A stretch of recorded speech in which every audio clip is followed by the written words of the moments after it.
എൻ്റെ പേര് വൈശാഖ്. ഞാൻ മലപ്പുറം ജില്ലയിൽ നിന്നാണ് വരുന്നത്. എനിക്ക് മെയിനായിട്ടുള്ള പ്രശ്നമായിരുന്നു ഹെയർ ലൈൻ എന്ന് പറയുന്നത്. അപ്പോൾ കുറേ ഹോസ്പിറ്റൽസിനൊക്കെ നോക്കി. അപ്പോൾ അങ്ങനെയാണ് ക്യൂട്ടീസിലേക്ക് എത്തിപ്പെടുന്നത്. അവിടെ എത്തിയിട്ട് എല്ലാ കാര്യങ്ങളും എനിക്ക് ഡീറ്റെയിൽ ആയിട്ട് പറഞ്ഞു തന്നു. ഹെയർ ലൈൻ ആയിരുന്നു മെയിൻ പ്രശ്നം. മീൻസ് ഹെയർ ലൈൻ ഓക്കെ അല്ലാത്തതുകൊണ്ട് കോൺഫിഡൻസ് ഒക്കെ ഭയങ്കര കുറവായിരുന്നു. പുറത്തൊക്കെ പോകുമ്പോഴാണെങ്കിലും അങ്ങനെ ക്യൂട്ടീസിൽ വന്നു.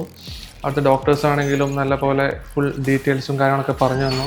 ഓക്കെയാണ്, കുഴപ്പമൊന്നുമില്ല. എല്ലാ കാര്യങ്ങളും അത്രയും നല്ല ഗൈഡൻസോട് കൂടിയിട്ടാണ് എല്ലാം ചെയ്തിട്ട് ഉള്ളത്. നല്ലപോലെ സാറ്റിസ്ഫൈഡ് ആയി. കാരണം അത്ര പ്രോപ്പറായിട്ട് തന്നെ അവരെല്ലാ കാര്യങ്ങളും എനിക്ക് ഹെയർ ലൈൻ ആണെങ്കിലും നന്നായിട്ട് ചെയ്ത് ക്ലിയർ ആക്കി തന്നിട്ടുണ്ട്. 100% സാറ്റിസ്ഫൈഡ് ആണ്. പിന്നെ ഫോളോ അപ്പും നല്ല പോലെ ഓക്കെയാണ്, ഒരു കുഴപ്പമില്ല. കുട്ടീസ് ഉറപ്പായിട്ടും റെക്കമെൻഡ് ചെയ്യും. ഞാൻ ഓൾമോസ്റ്റ് ഒരു 8 months ആകുന്നു. ചെയ്യാൻ ഉദ്ദേശിക്കുന്നത് മസ്റ്റായിട്ട് എല്ലാവർക്കും വന്നിട്ട് എല്ലാവർക്കും അവർക്ക് വേണ്ട രീതിക്ക് ഇവിടുന്ന് ചെയ്തു കൊടുക്കും. ഒരു പ്രശ്നമില്ല. നമുക്ക് എങ്ങനെയാണോ വേണ്ടത് അതുപോലെ ആക്കി തന്നിരിക്കും. അതിൽ 100% ഗ്യാരണ്ടിയാണ്. ഓക്കെയാണ്.